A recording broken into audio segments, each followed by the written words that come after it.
kënaqësi që je në këtë bisedë me mua. Sa kohë kemi dashur ta bëjmë të bisedë kështu tek për tek. Edhe ja ku jemi më në fund. Po, tani unë nuk dua të korrigjoj, por në të vërtetë ne kemi bërë shumë biseda tek për tek. Kështu që kjo unë po e quaj është një vazhdim i të tjerave, po thjesht e regjistruar. Është më e fokusuar. Po, patjetër. Jam i kënaqur, edhe unë jam shumë i kënaqur. Je shumë i mirë, të dom shumë edhe për mua dhe për kishën tonë, është kënaqësi që je pjesë e kishë. Shiko, kemi për të përgjigj shumë pyetjeve që bën njerëzit në lidhje me këtë anë të tënde gjithashtu, që do ta zbulojmë çik. Po, miq, Blendi Salaj, gazetar, moderator, bab fantastik, burr shembullor, e të tjerë. Shiko, pas ke marrë lopat madhe, sot lopat madhe këtë. Atër gësh një çik për studimet. Po, ti e mbarove shkollën mesme këtu, pastaj si vazhdoi pjesa e jetës? Po, studimet e larta I kam kryer në Shtetet e Bashkuara të Amerikës. Shiko, ka kaluar shumë kohë tani, është shumë e bukur se studimet e larta lejnë shenjë të njerëzit, edhe për mua kanë qenë shumë formuese, do të thosha, edhe zgjatën pak më shumë se sa në kohë, sepse unë punoja njëkohësisht. Po në Amerikë ka një opsion që ti nuk ka nevojë që të marrësh patjetër maksimumin e klasave që mund të marrësh vitin tjetër në një semestër. Po, unë merja 4, zakonisht 5 është ajo që marrin shumica, unë merja 4, merja një më pak, sepse shkoja mbasdite dhe të shtunave në mëngjes atje. Dhe për këtë arsye dhe mora edhe një ndërprerje të shkurtër, bëra edhe një pushim të shkurtër, një semestër nuk shkova. Por ka qenë edhe kjo ndoshta më bëri të më shijojnë dhe më shumë. E kam vënë këtë për shembull, shoh në një film të bukur, more kohën tënde. Po, tani që ti e ndalon një film kur të pëlqen, se ne që jemi prindër nuk I shikojmë dot filmat, sidomos kur janë gjatë nga fillimi deri në fund. Normal. Po doti ose edhe në një libër për shembull, kur marr një pauzë, një ditë, 2 ditë që ka dalë një puna në udhtim, edhe kur është libër që po shijoj shumë, mundohem ta ndalsoj çik nga fundi kështu. Tash është çdo faqe. Dhe me studimet ndodhi një gjë, unë I shijova ato vite, 5 vjet të studimeve. Dhe kanë qenë me të vërtet jetë ndryshuese në një mënyrë që ti nuk e kupton dita mbas ditës. Por kupton pastaj në fund që njeriu që ti ishe, edhe pse unë nuk është se vija, mos isha I pa shkollë, edhe këtu kam qenë nxënës mirë, gjitha këto. Por njeriu që ti ishe kur ju fute asaj shkolle dhe njeriu që ishe kur mbarove ato studime, ndikimi atyre profesoreshave, profesorëve, se është dhe mosha që po patjetër. Ka qenë një përvojë për mua e jashtëzakonshme. Ti mbarove shkenca komunikimi, media, po. Shkenca komunikimi është ombrella e gjerë. Është e madhe, brenda ka. Pastaj ka ato, unë kam studiuar radio televizion aty, posaçërisht, spanjisht, ka qenë një në ndeg, domethënë minor që quhet diploma minore, edhe spanjisht a di? Po normal se kam studiuar. Patjetër. Kam studiuar, nuk e praktikoj sa do duaj, por që kuptoj pa problem, plas jo keq. Por sigurisht italisht, ore sa gjuhë di ti vjen po italisht, se italisht din shumica si shumica e shqiptarëve, po, është e vërtetë, dhe kjo më ka ndihmuar dhe me spanjisht, që është e vërtetë. Qishe si di pak frëngjisht, se deri në klasë 8 kam bë frëngjisht në shkollë 8 vjeçare këtu. Kështu që edhe atë e kuptoj, po të përqendrohem edhe po të qëndroj gjatë futem mirë. Dhe anglisht, që pastaj ishte gjuha që përdora 12 vjet të jetës atje, gjuha e studimeve. Sa ti 5 shkollë edhe 12 vjet 12 vjet në Shtetet Bashkuara. Po, 12 vjet gjithsej. Po shumë veçantë se ndonjëherë njerëzit ato që për cilën studiojnë jo detyrimisht vazhdojnë ato lloj profesioni. Po ti vazhdove në atë gjë që mbarove studimet, po në atë fushë. E kisha, shiko, ky ishte një pasion. Komunikimi në vetvete ishte një pasion. Mund merrte forma të ndryshme. Radioja ishte një formë komunikimi që mua posaçërisht më tërhiqte shumë. Më gjepste, më ka më gjepsur që I vogël kam qenë dëgjues I rregullt I radios, edhe si djalë I ri, domethënë atë kohë që isha atje, isha I dëgjues si shumë të tjerë. Radio është si thosh sport shumë popullor në Amerikë, njerëzit janë gjatë në trafik. Po. Ne po flasim për një periudhë. periudhë. Edhe udhtojnë gjatë në rrugë gjata. Eksakt, po. Domethënë një mesatare 40 minuta, 1 orë, është frik një. Ka dhe njerëz që bëjnë 2 orë për të vajtur, 2 orë për të ardhur. 4 orë në radio. Po, dhe është radio, në atë kohë nuk ishte Spotify, po YouTube. Ose do vije CD apo kaseta në ose do dëgjoje radion që të mbante dhe të informuar, të argëtuar.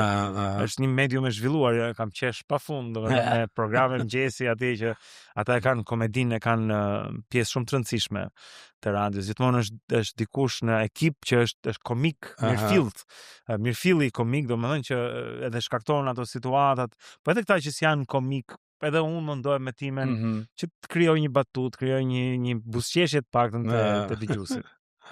Kështu që po, radio ashtu, po edhe forma tjera të komunikimit. Shkrimi që nuk është se po lëvrohet më aq shumë. Në Shqipëri gazetat janë pothuajse të vdekura.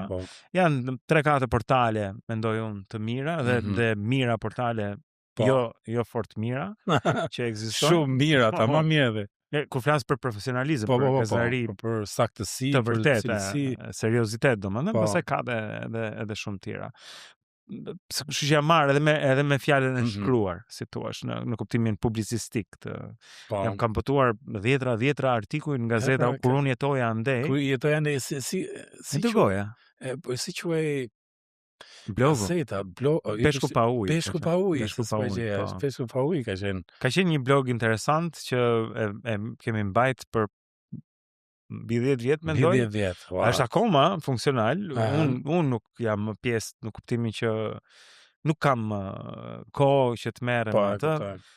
Po ndodhen shumë gjëra, shumë ndryshime teknologjike, u hap Facebooku, pastaj njerëzit gjetën këtë mënyrë. Në shumë. Po, u fragmentarizua shumë vëmendja dhe ne po e bënim përkundër edhe një këshille ti miku ton shumë të mirë, që ende është një miku ynë, ne nuk donim ta komercializonim atë, donim që ta mbanim si një hapësirë të lirë, nuk e kishim për fitim, secili nga ne kishte punët e veta, të tre ne nismëtarët ishim në Amerikën e Veriut, sidoqë në qytete të ndryshme, ishte një por e bëri ciklin e vet, mendoj që e pati atë efektin që duhet kishte. Çfarë bën tani në një javë tipike? Në një ose muaj tipik. Tash ti je TV host, je çdo mëngjes nga ora 7 deri 10. Ajo është puna statike çdo ditë. Që e shijon sepse është gazetari, është është privilegj shumë i madh. Shiko, Altin, unë qëndroj për ulur përpara punës që bëj, sepse është një privilegj shumë i madh të kesh mundësinë që të shprehësh opinionet e tua, dhimbjet e tua, gëzimet e tua, gjërat që ty t'interesojnë, pra ta çosh vëmendjen aty ku ti mendon. Dhe ky është një privilegj, se dikush tjetër mund mendoj që hey, kjo ngjarje në Turqi nuk është interesante, nuk do ta përflasim. Unë mendoj që është, dhe unë kam mundësinë që ky është privilegj, gjithmonë duke respektuar publikun, duke u përpjekur me aq sa mundesh që të qëndrosh i vërtet, i ndershëm, me integritet. Këto mendoj që janë të rëndësishme. Se njerë rrojmë edhe këtë fytyrë kemi. Ti e goxha influencer shoku? Ato kush pëlqen më shumë te gjërat që poston ti? Ato leximet më duket. Po leximet janë shumë unike. Janë diçka që mua më merr kohë, sepse duhet i përzgjedhësh. Kur janë përkthime, fjala vjen të përkthesh një poezi, nuk është shumë e lehtë. Unë nuk jam poet. Kështu që bëhet edhe më e vështirë për mua që të gjej fjalën e dur, kadencën e dur, për të dhënë edhe kumtin sa që ka dash të thotë autori origjinal, po edhe për ta bërë interesante, për ta respektuar punën e dikujt që është mund të jetë një gjigant. Më thënë, këtu është tamam loja e gigantit shkurta biçi, jo ti përpiqesh të sjellësh, të lëvrosh, po edhe gjëra tjera, edhe fabulat, për shembull, e di që fabulat janë edhe kujtohet një personazh Jezusi Nazaretit, që mund ta kesh dëgjuar, i cili përdorte shumë shëmbëltyra. Shumë po. Edhe unë kam bërë sepse ti mund të lexosh edhe reagimin, shikosh edhe statistikat, për shembull që shëmbëltyrat, fabulat i kanë qef akoma njerëzit. Janë mënyra më e mirë, pra ai çoç dinte, po them, janë mënyra më e mirë për të përcjellë një mesazh. Pavarësisht që një shkrim i shkruar bukur i ndjerë, i saktë edhe intelektual, domethënë kështu, është shumë e mirë, por fabulat kanë çelësin që hyn në çdo derë. Domethënë mund të jesh një profesor apo profesoresh dhe ti e shijon dhe kupton një fabul edhe e vlerëson, po mund të jesh edhe një person shumë më i thjeshtë, klasë punëtore që nuk është i lidhur me librin a me këtë, prapë e kupton. Pra u flet njerëzve në një nivel pak më të thellë, se sa ato që ndërtojmë ne pastaj me dijen tonë këto. Që mund të prekim më shumë njerëz, ndoshta edhe më në mënyrë më direkte. Fantastike. Na thënë që për familjen. E martuar me 2 fëmijë. Me 2 fëmijë, Briani, Era. Briani dhe Era janë 2 fëmijë, Anora është bashkëshortja ime. Briani sa shkoi klasë 8? 15. Ajo është në të 9-ën tani, po. 15 mbushi këtë muaj, kështu që urrit. Era është 6 e gjys, do të thotë 7, është klasë parë. Sa qef. Kështu që i kemi pak me diferencë. Kush ngjan nga babi më shumë, Briani apo Era? Do të thosha fizikisht Era.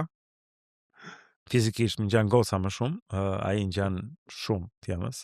Më rrejtën një ditë, më bën një reng ku ai hapte telefonin e saj, thoshte shiko sa shumë i ngjaj mamit, edhe hapej me fytyrën e atij. Në fakt e kishin shtuar si fytyrë e dytë, që mund të kesh më shumë se një fytyrë që e hap. Po, edhe unë në fillim e hëngra, thash, wow, thash gënjen iPhone-in, por pastaj në nivel po themi karakteri të dy, shpresoj nga pak, po shpresoj të ngjajnë edhe mamit vet. Po sigurisht. Sepse ka cilësitë ajo që janë më të mira se te unë. E janë asjellta, plotësojmë. Po mendoj se mos gocat si kjo tipike, që çunat tani nga mamat, gocat tani nga babat. Po kështu, ndoshta ai është akoma në formim, kjo është e vogël. Po rritet, por jam i kënaqur deri tani. Edhe lutem që të vazhdoj kështu me të 2 fëmijë, domethënë kemi qenë bekuar, kanë qenë një bekim shumë i madh. Dhe gjëja që unë e predikoj vazhdimisht dhe jam shumë mirënjohës Zotit edhe studimeve, gjërave që jam ndërgjegjësuar në kohë për rëndësinë e të shijuarit të ditëve që kemi.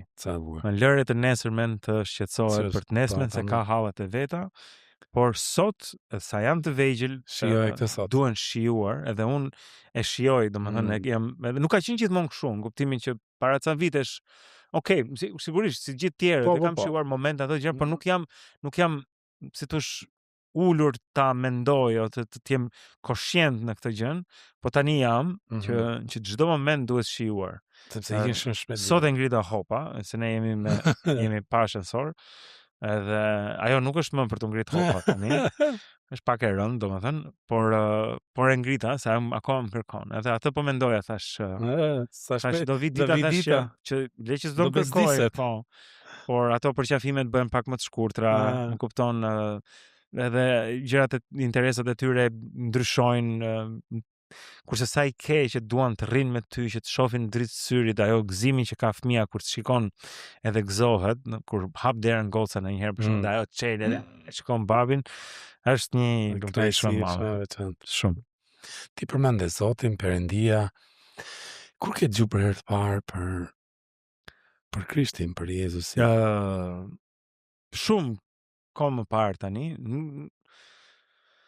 Nuk mbaj mend se çfarë moshe kam qenë eksaktësisht, por kam qenë fëmijë në 8 vjeçare. Domethënë nga mesi do thosha unë 8 vjeçares. Si 6, klasë 6, 7, 5.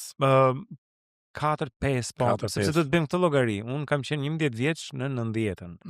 Kur ra sistemi dhe para se të binte sistemi nuk kishte nuk kishte një mundësi për të dëgjuar, akoma ishte ndaluar feja e këto gjëra, domethënë kemi jetuar atë periudhë kohe ku mbaj mend për shembull kisha katolike këtu në rrugën e Kavajës, ka pas në vend të ballinës që ka sot, ka pas një faqe të madhe betoni, sepse ishte për ta mbuluar atë. Ishte po, quhej kinoteatri, a diçka e tillë, domethënë, ne kisha të shkruar në atje, po ishte vendosur për ta mbuluar. Unë se kuptoja se çfarë dhe pastaj kur shkul kjo pllaka gjigande e betonit doli pastaj forma e kishte që kishte pas qenë atje dhe unë se dija deri në atë kohë. Por kam qenë me mamin, kishte marrë një ditë me vete, mami punonte tek kombinati i autotraktorëve në Shkozë. Aty dhe kam pasur shpesh, më merrte me vete, ka qenë laborant aty në një laborator dhe mbaj mend që ka qenë një ditë me shi. Dhe kur po prisim autobusin për të kthyer në qytet, u futëm tek streha e kurrit dezhurni, roja derës, nuk kishte asnjëri aty, po ajo punonte prej vitesh aty, nuk ka problem, që të prisnim autobusin, dhe unë hapa një sirtar të një tavoline si fëmijë që ishe ti, gjysmë të shkatruar që ishte aty, se s'kisha asnjë orë ndi, domethënë përveç kësaj tavolinës, dhe aty gjej një që e kam akoma me qira fjala, se është e shtëpia e prindërve të mi, e Rizbulova që ishte akoma, është një fletushk e një libërth i vogël, quhet Udha e shpëtimit, me të kuqe një rreth të bardhë në mes ku ka këto titullin Udha e shpëtimit, dhe aty tregoi historia ata kanë bërë bukur, janë vetëm vargje, janë shkëput vargje nga ungjinjt, po nga fillimi, domethënë që po themi erdhën engjëjt e kanë marris që ti do të që shtën pa fjalë vetëm me vargje. Po, vargje, domethënë ajo e lidh gjithë historinë bashkë. Marr një nga Luka, një nga Mateu, një nga Gjoni edhe e shpreh atë gjën derisa del në si të thosh ungjilli i përmbledhur në një libër. Dhe kur e pash atë u gëzova shumë, sepse pa thënë një herë i zysh, ndoshta ta kam treguar këtë kur kemi qenë në udhtim bashkë, një zysh në shkollë, unë e pyeta çfarë ndodh pas vdekjes, edhe më tha asgjë, tha errësirë. Pak më shkoj mbaj mend unë se kujtimet janë fluide. Edhe kur më tha që asgjë errësirë, vdes njeriu, edhe mbaron çdo gjë. Pritet filmi. Edhe mendova, përfityrova një errësirë totale kështu.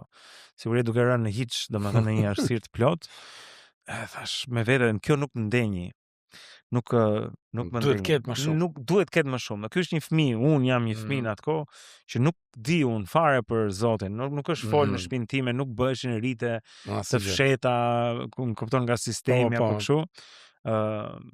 Në i halë kanë bo ata, po më vonë, kështu, edhe kam dëgjuar natën e kadrit që e kishin përmend dikur më vonë kur ashtu, por nuk ishin një familje, domethënë që i ndiqte këto, dhe kjo nuk më ndenjë fare, që kjo hiç, edhe mendova për dashurinë e gjyshërve, që jam rrit me gjyshrit, edhe kam qenë shumë afër me ta, edhe thjesht më shqetësoi shumë kjo fundi i këtij gëzimi familjar, kësaj jetës dashurisë tonë për njëri tjetrin, mami, babi, motra e vogël, domethënë si çeka kjo që hiç asgjë, domethënë kjo është më duk shumë e padrejtë. Por kur pash këtë librin pasaj, këtë librin e vogël, thash një sekondë se paska një udhë tjetër, paska një dhe kështu që isha shumë i hapur, si thua, isha shumë i prirur për të besuar diçka tjetër, po. Po. Sa kohë desh nga ky momenti i këtij librit deri kur ti u qartësua e plot gjëja? Ca muaj, ca vite? Ca vite do thosh, ca vite për të ardhur në besim tamam. Po gradualisht po me hapa të relativisht të sigurt, të qëndrueshëm, po. Jo duke u hallakat shumë. Unë jam pagzu në kishë ortodokse këtu tek. Ka qenë një djalë që punonte dezhurn në një institucion që ishte te lagja jon, i cili duke komplet si aktori që luan Jezusin e Nazaretit tek versioni i Zefirelit, po të them kështu, ai filmi ishte jepej 3 herë në vit, domethënë sa që kishte Pashkë, Krishtlindje kështu. Edhe film shumë i bukur, po ky Genti quhej, e mbaj mend, Genti ishte vinjaki i atij, ose të paktën unë kështu e mbaj mend. Edhe flokët i laj, zgjati, edhe mes që dëgjoj unë është ende në besim diku, po se kam takuar prej dekadash. Dhe ai ishte një djalë shumë i mirë që na fliste të gjithë neve çunave të lagjes, dhe mblidheshim aty në. Edhe unë isha ai që isha më i më i hapur që të pastaj më ran dorë një Bibla për fëmijë, gjëra të kësaj natyre. Shkova atje në kish ortodokse, doja të bëhesh ai krishter, domethënë doja se vinim nga një familje jo e krishter, çfarë quhen, fal tash se Bektashin, falë se po më shpëton me fjala, Bektashin, dhe u pagzova atje. Pa ta bënin edhe një kurs, nuk merrshin dhe të pagzoshin kështu direkt. Kurs përgatitor. Bënin një kurs përgatitor, kam përshtypjen rreth 2 muaj diçka e tillë, që shkoje 2 herë në javë në kish, pa bëj ky mësimi që njeriu që merrte këtë akt besimit mos ishte ta bënte kot, por kishte krijonte një bindje apo të kundërtën, nëse s'bindej të mos ashtu. Kështu që kam marrë në besim me një dëshirë të madhe për të besuar dhe me disa mësime të nxëna në ndërkohë. Super. Edhe në atë kohë nuk ishte më gjë e përgjithshme, por bë personale për ty. U bë personale, po, por ka qenë kur unë kam kaluar një verë në Lezhë, dhe aty ishte... Ke punuar atje apo? Jo, isha i vogël, akoma isha adoleshent, domethënë kam mas vitit parë gjimnazit, kam pas xhaxhain në Lezhë, dhe djali i xhaxhain, që është 2 vjet mbi mua, edhe ai kishte një etje shumë të madhe për besimin. Dhe aty ishte një pastor nga Brazili, më quhej Jorge, dhe ai ishte bërë mik. Ata ishin familje, janë një familje shumë babaxhane, hyn të dilte, domethënë. Ky edhe aty shkoja në gjatë asaj vere, shkoja tek kisha në Lezhë.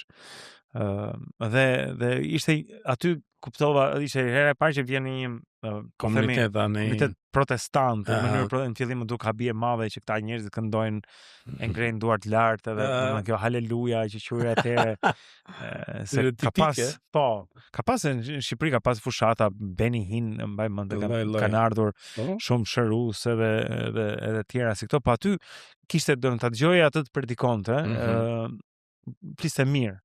Edhe pastaj kam marrë në Tiranë edhe kam gjetë kishën Rilindja, edhe një shoqe klasës madje në gjimnaz, ajo më tha që është kisha Rilindja, edhe kam shkuar me komtë mia, domethënë nuk njihja asnjëri.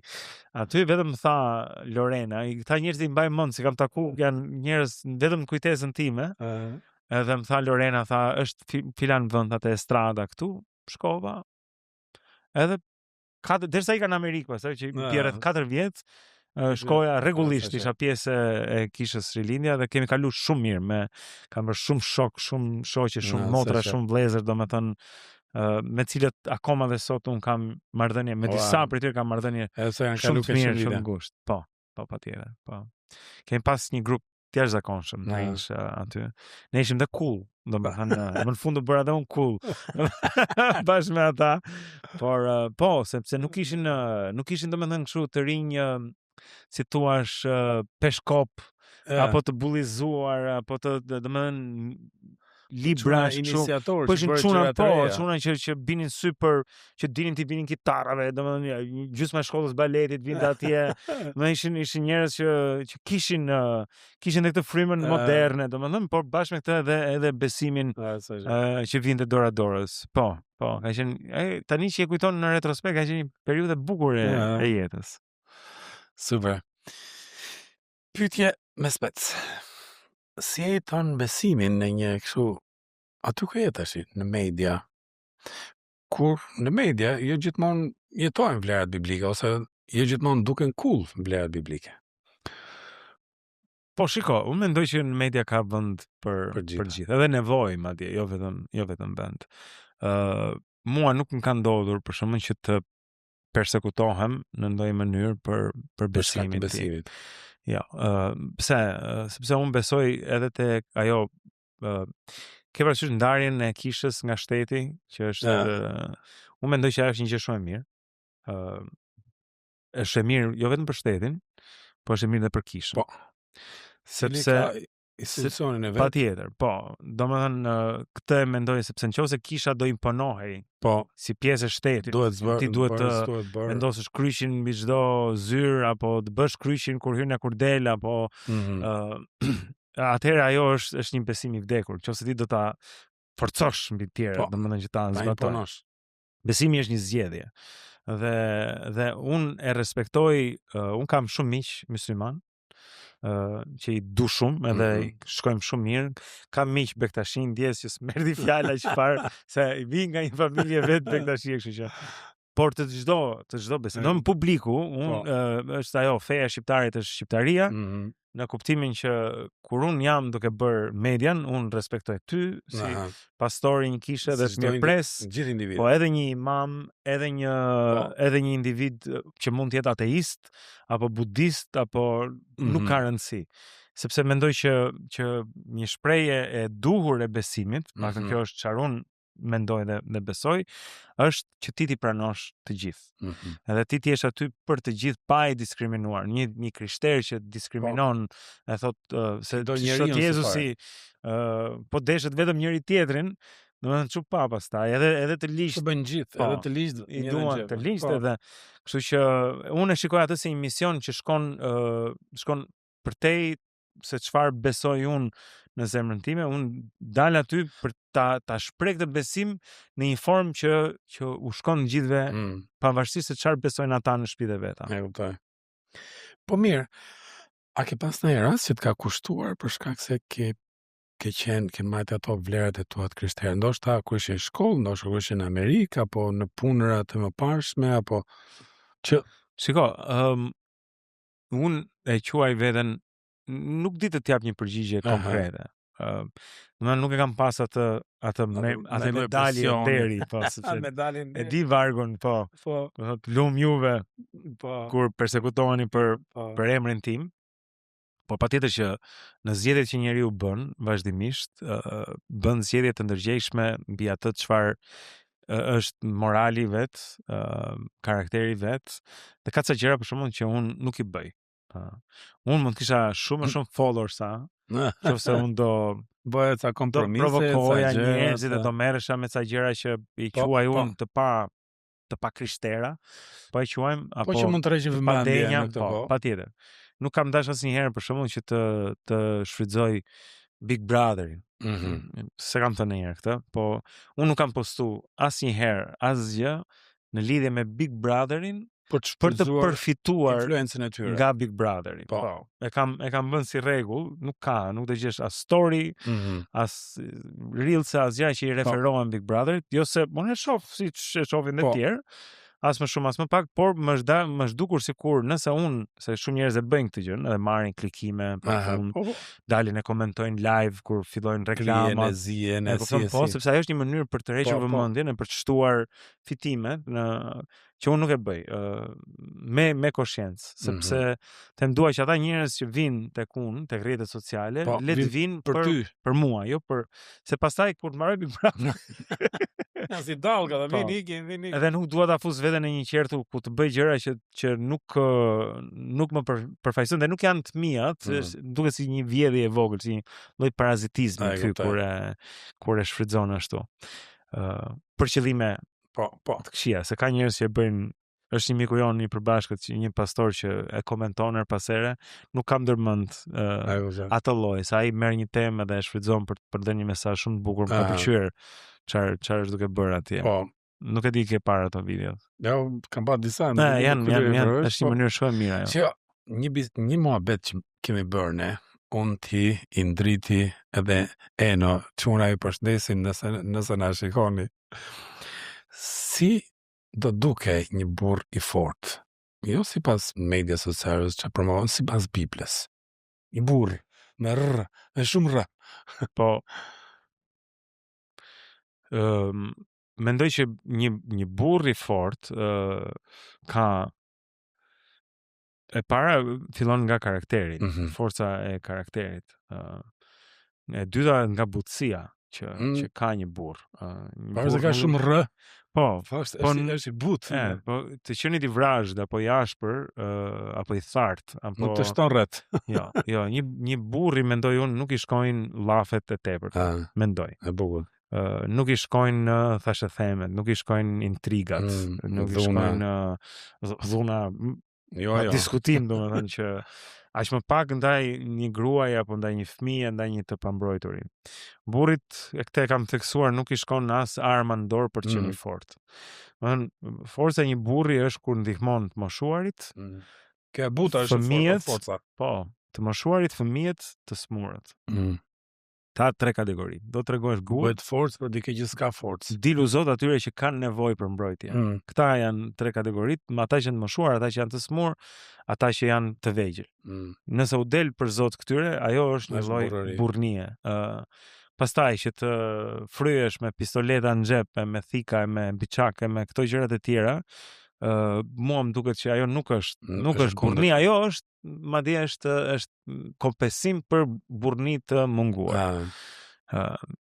Godet tjetrin mas shpine, kupton, apo shkon i armatosur për të sqaruar një gjë dhe pastaj nisesh me atë. Ka shumë histori, domethënë ka shumë në këtë vend, sidomos ka edhe të tjerë, jam i sigurt. Shumë nëna që varret janë plot me çuna të rinj që për një llath goje, për një gjë aq banale, domethënë që kur e mendon pastaj një ditë më vonë, dhe pastaj një muaj, një vit apo 10 vjet më vonë për kaq pak, domethënë të ikë një jetë njeriu, shumë jetë njerëzish, se ishte dikush burr në thonjza, është ja. Edhe në historinë e kombit ton, po sigurisht për shembull ata që quhen burrat pa hequr me njanë gratë, po me qemi të tema e burrnis, burrat e kombit, shumë prej tyre janë Mer Ismail Qemalin, për shembull, politikan, nuk ishte i Koburës edhe i kësaj, apo Gjergj Fishtën, apo vëllezrit Frashëri, apo domethënë që me poezi, me ato, kështu është ndërtu kjo.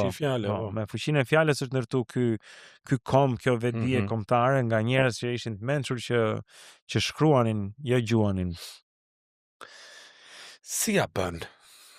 Si e menaxhon suksesin pa bërë arrogant? Edhe si e menaxhon dështimin pa kaput, pa fin mes? Po arrogant,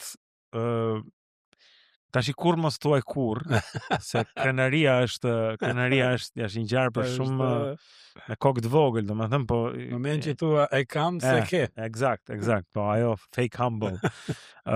Shiko, un mundohem që kjo nuk është diçka për cilën un kam nevojë të mendoj në mënyrë aktive.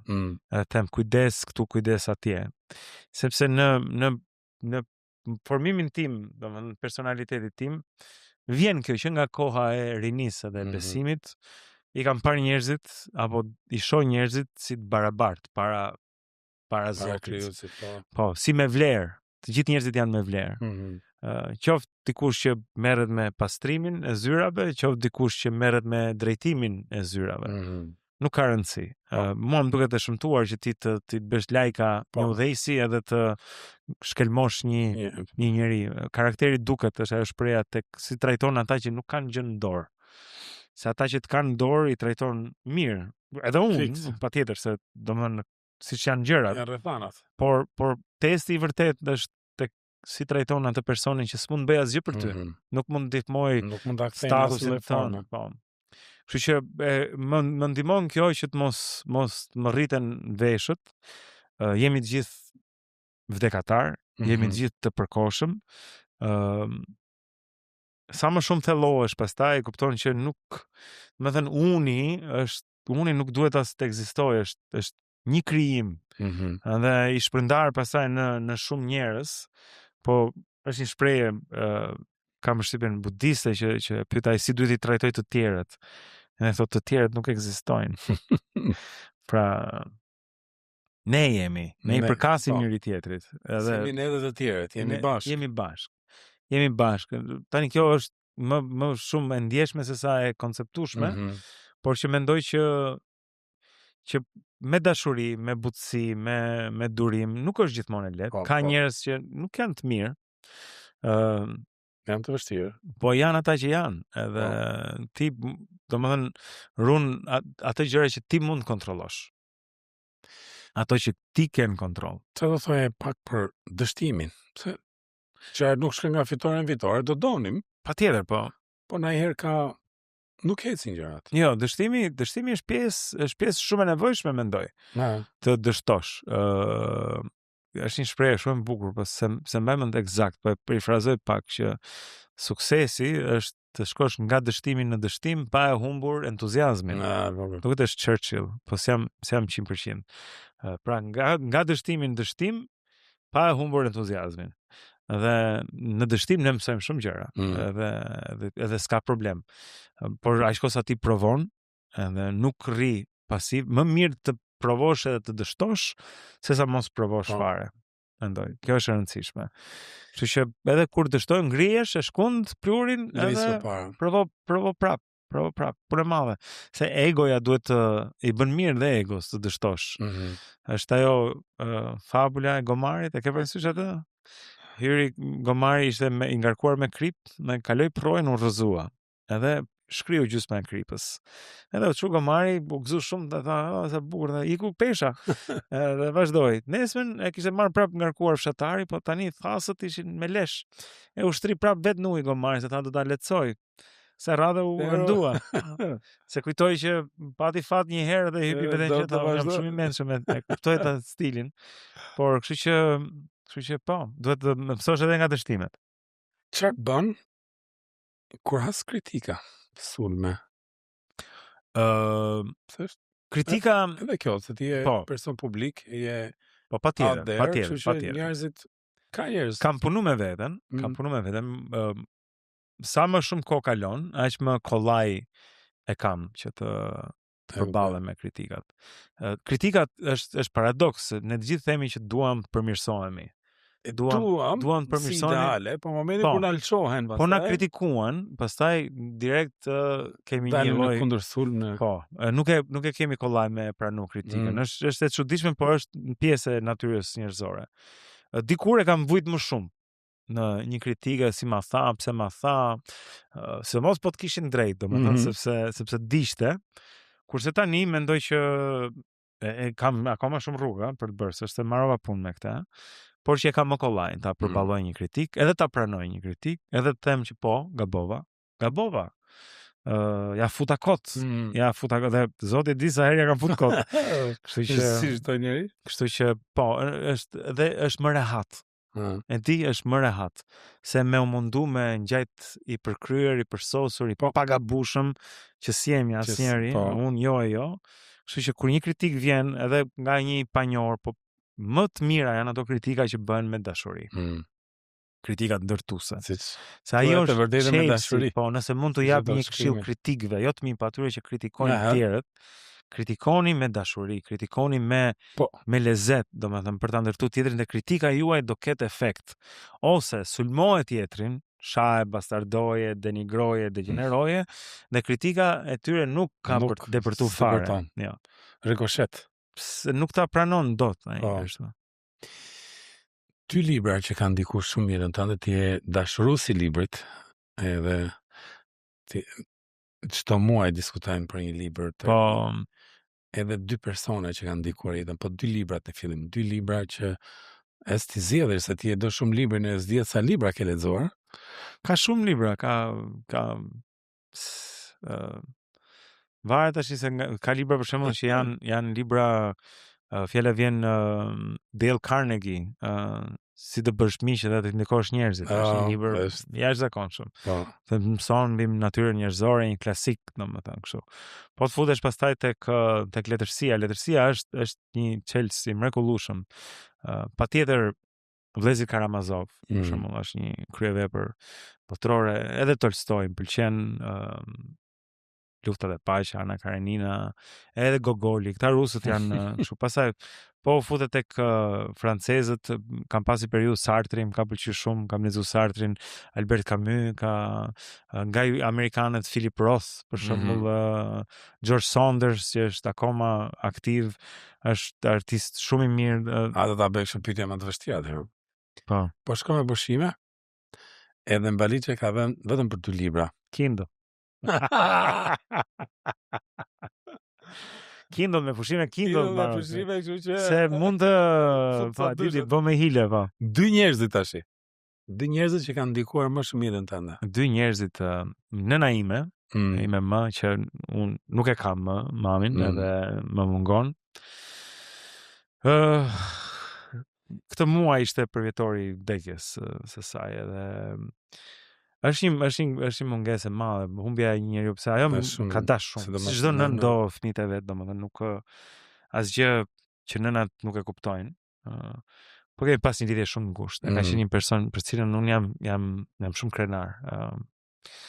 Edhe sot ka qelluar, edhe dje që kam lexuar mesazhe që më kanë thënë njerëz të panjohur praktikisht, ish fqinj, që më flasin për të, edhe për reputacionin e saj të mrekullueshëm, domethënë.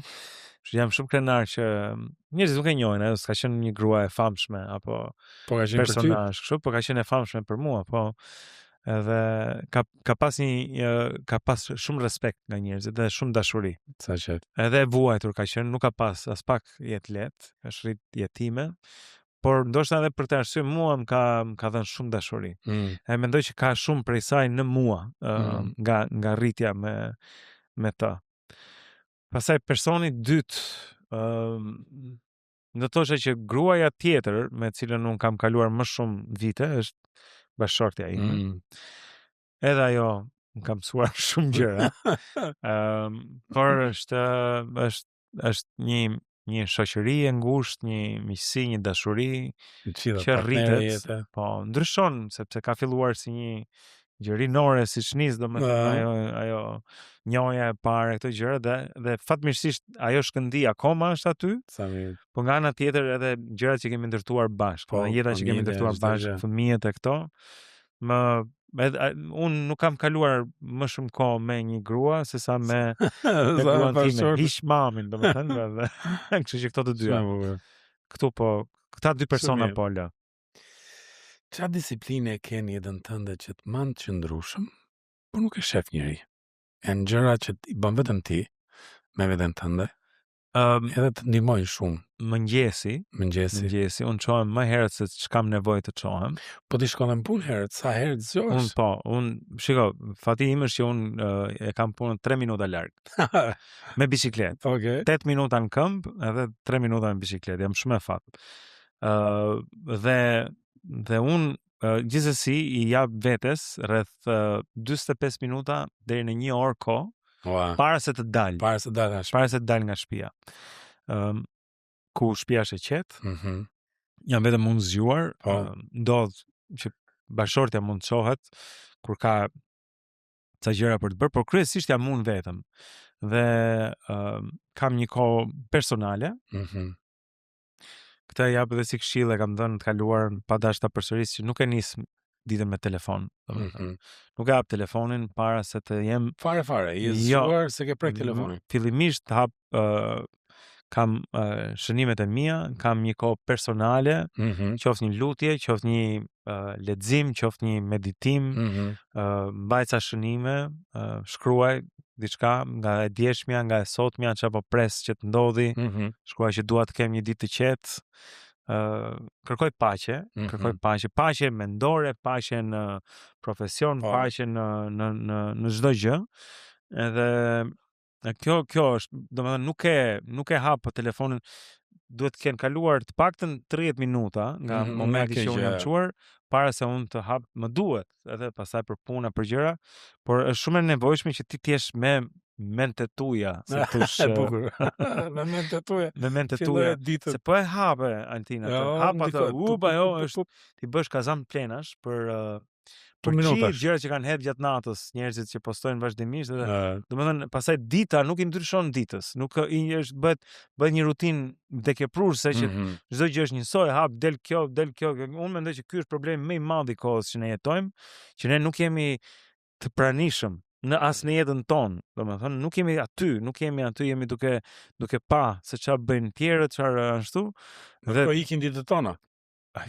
Nuk kthehen më, është monedha më e shkurtër. Koha e qetësh kthehet në disiplinë të padukshme, po që ti e fuqishëm. Sepse askush nuk më shef aty, kjo ndodh para se dal nga shtëpia. Për të vënë ditën para, për të përballë me çado që vjen. Super, ndërsa shkëm nga fundi, çfarë mendon se i mungon brezit ton sot? Ton ose më të ri? asgjë nuk i mungon. Asgjë nuk i mungon. Mendoj që duhet fokusohemi tek se vazhdimisht jemi dhe kritik me ta. Edhe mirë bëjmë. Nëse nuk mungon çfarë do të bërë, nuk po theksohet mjaftueshëm apo po mendoj që shumë shpesh, domethënë, e keqja shet. Edhe e keqja shet dhe vëmendja natyrshëm shkon tek gjërat e këqija. Është një vetim mbrojtëse e njeriut. Nëse dikush përplaset me makinë ti kthen kokën e shikon në aksidentin sepse pa e menduar në ndërgjigjen tënde nuk do që të pësosh të njëjtin fat. Domethënë ti do të informohesh çfarë të mos bëj në një farë mënyre. Kjo ndodh automatikisht pa e menduar. Dhe ne jemi fokusuar vazhdimisht tek gjërat që shkojnë gabim dhe deri diku mirë bëjmë sepse duhet kemi mendjen si mund të përmirësojmë. Por ndërkohë nuk shohim gjërat që shkojnë mirë. Që ka djemë dhe vajza të rinj që janë shumë dashur, që i ndihmojnë prindrit e tyre, që çohen, punojnë, që nuk përtojnë, që kanë guxim, kanë talente, kanë gjëra, domethënë, dhe nuk mendoj që një brezi i mungon. Çdo brez është anku për brezin mbas tij. Lexosh Dostojevski, domethënë, po.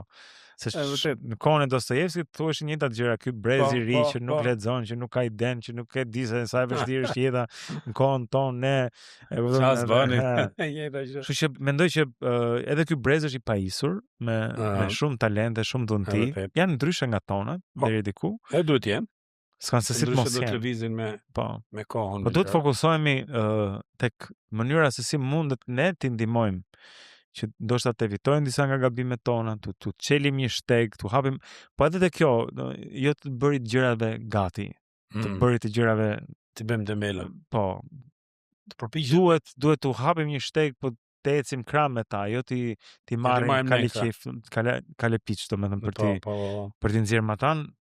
Po mendoj që mu m'jap një shpresë. Ka prej tyre që janë shumë të zgjuar. Nëse do i flisje një të riu, që i do të dyja? Do të ketë dhe sukses, po do të nderoj Zotin.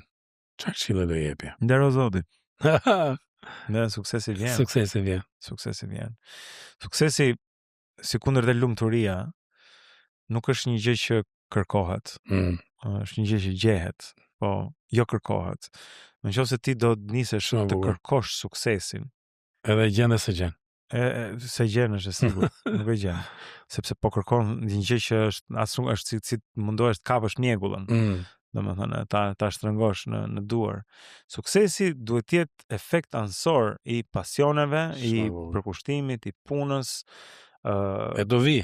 Po, Bibla thot për shembull që ti punon sigur punon për Perëndin.